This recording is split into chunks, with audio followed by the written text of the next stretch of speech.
Hi there, it's Mark. And yes, I did see you there this time. Did you wonder how? I did.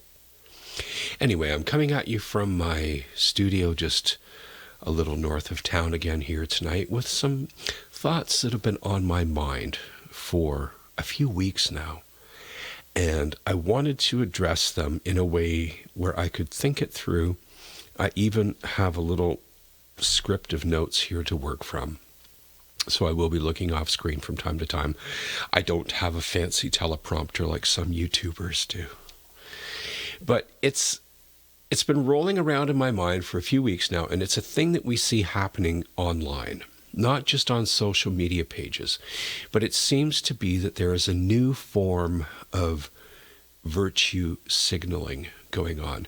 Now, if you're not sure what virtue signaling means, I'm going to place a card up on one of these corners here to a previous video I made about virtue signaling in the workplace that I experienced. And although I'm sure the person I'm speaking about came from the best of places, or maybe not the best of places, it made for a really awkward and weird situation for me. So virtue signaling is basically somebody's need to demonstrate to the world by wearing certain things or saying certain things that say what they support. And I'm fine with that. I mean, I'm a musician. I work with people all the time who wear Gibson or Fender hats or the T-shirt or whatever brand of gear they like to use. But it so often happens that the cause du jour, I guess you could say, appears on people's Facebook profile pictures where their face is surrounded by the colors or whatever of that. Or on stores, window dressings and whatever. But it's a quiet way to say, I support such and such, without having to say it in words. Now, I'm usually totally fine with that until it becomes antagonizing.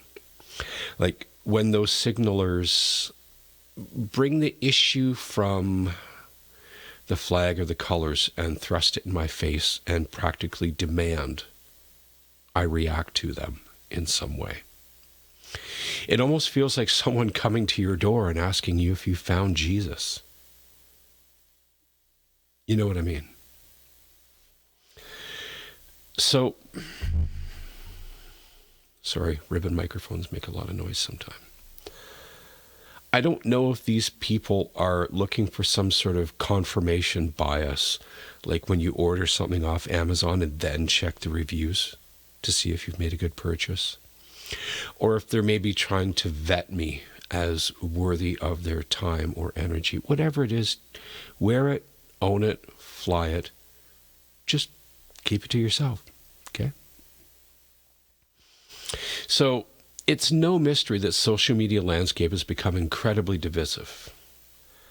And once people are entrenched in their respective camps, there's nothing you can really do to bring them out of that, to draw them to your camp.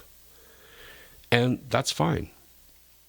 We all read, listen, see the world around us, and filter it through our own expectations and what our lives have made us into. We've all experienced trauma, love, joy, hate, violence to varying degrees, and the emotional highs of going to something like a big concert or meeting one of your creative or not creative, whatever, heroes. And that's just how we become who we are. Our world shapes us, and those things that we surround ourselves with shape us, and we invite them in. Someone told me in a post once, it was one of my social media posts probably 5 years ago, that if I'm not paying attention to the news, how could I possibly say I'm informed in even the slightest? I told him I don't trust the mainstream media news. To which he replied, I don't need anyone to tell me what to think. Which kind of seemed like a bit of a contradiction given his previous statement about how I should stay informed by consuming the news. Anyway, that was where the conversation ended. One thing I've noticed about these folks is that the most brazen among these social media virtue signalers is their need to comment on things they disagree with. And it's not just saying things like, that's offensive, or I disagree with that. They come out with things like, oh my God, your posts are so dreadful to read. You really need to get some new material. Or even worse, I can't stand how stupid the things you're posting are. And yet, here they are, still engaging with this person, taking time out of their day to reach out, read, or look at something, craft a comment in their minds, however long that takes, and then take the time to go back and type it all out. And then they give themselves probably a pat on the back as they move on to the next issue, saving the world one complaint at a time. Why? It seems like some sort of weird Stockholm syndrome, but one in which they keep returning to the sense of frustration to go through it all over again. It's not going to a captor. It's going back to something that really holds nothing over you. There is nothing holding them there, but they keep going back. A smart person with even the smallest sense of self-preservation would choose not to engage. But no, these folks out to save the world one negative comment at a time, in hopes that likely, maybe, their continued disapproval will make someone, see the light, become as smart and virtuous as them? I don't know. So what makes these people stick around on social media pages of people that they find so horrible? Some sort of unwritten social contract where they don't want to end the virtual relationship for fear of having to meet that person in public?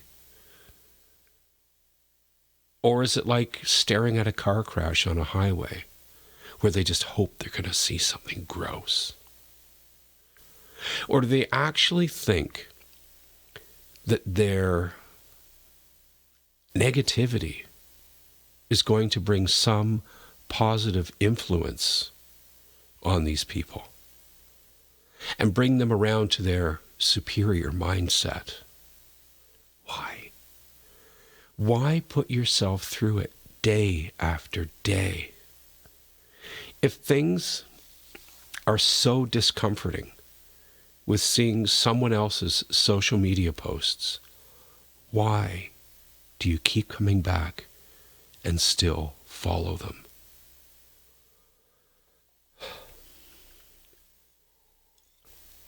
So to me, not only is this incredibly disrespectful, but these people who seem to have found the one right path through life with their elevated intellect and morals only end up bringing more and more negative energy into every situation and actually end up doing more harm than good.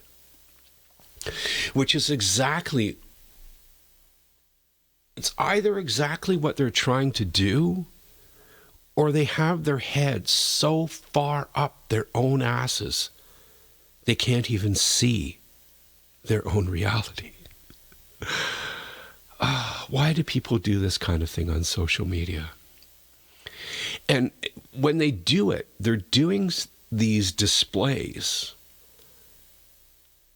on the page or the comment or the post of the person who has likely surrounded themselves with people of a similar mindset. So when the virtuous suddenly feel emboldened to share their own special brand of candy-coated negativity, they're also outing themselves to the other people reading the comments as not being brave and virtuous, but being petty and whiny.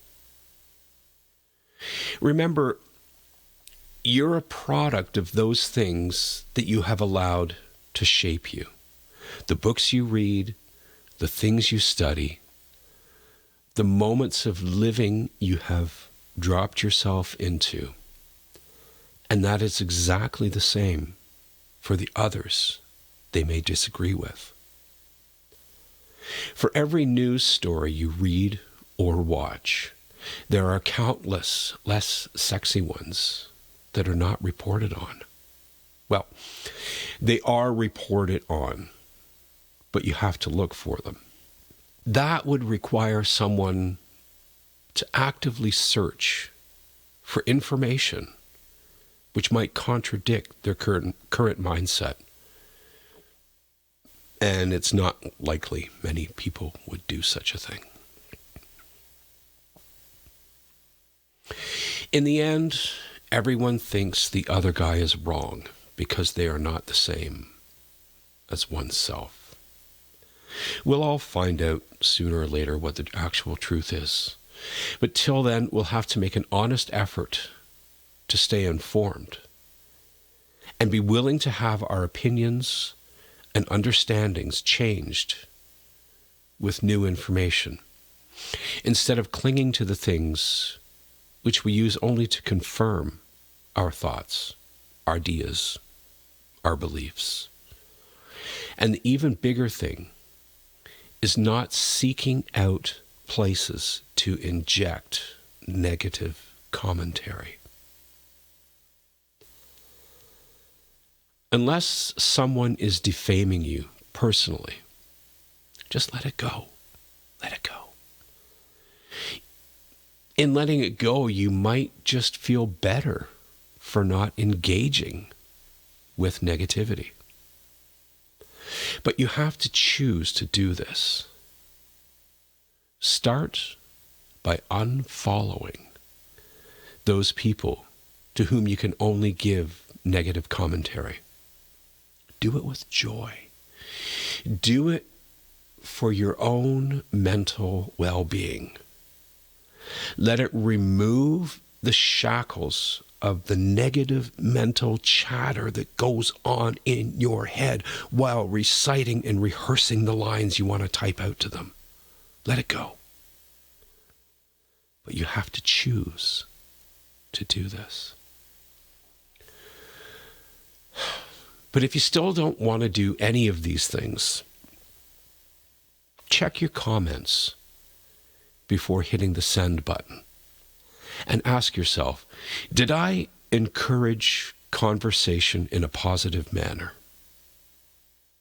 Or do my words diminish this person and the things he or she believes? I have said some dumb things in my time, both in public, in private, and on social media. And it was a moment a few weeks ago that really made me start to reel this all in, where, while making breakfast one morning, my wife said to me, she asked me if I'd always been so cynical. And the sarcastic asshole in me said, no, I used to be much worse.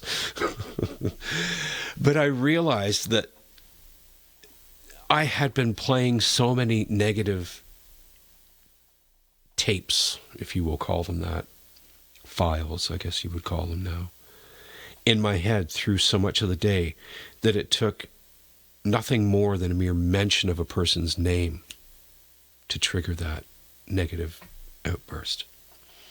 So she asked me if I'd always been such a cynic, and I said, yes. I suppose I just feel comfortable to speak my mind at this moment.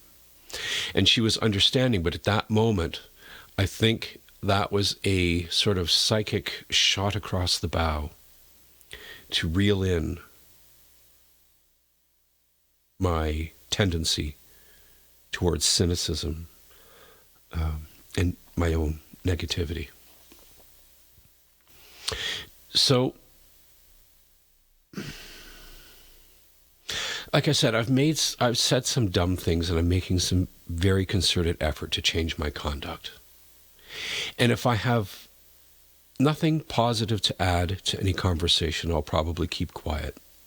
So there would likely be some loose ends on posts, whatever, that I've made, where people seem to feel obligated to diminish what I said.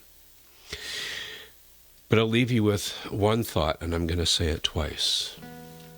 Nobody is going to positively change anyone by injecting negativity into their life. Nobody is going to positively change anyone by injecting negativity into their life. And if you give yourself a moment to think on that, it's pretty true. Till the next time, have a good one.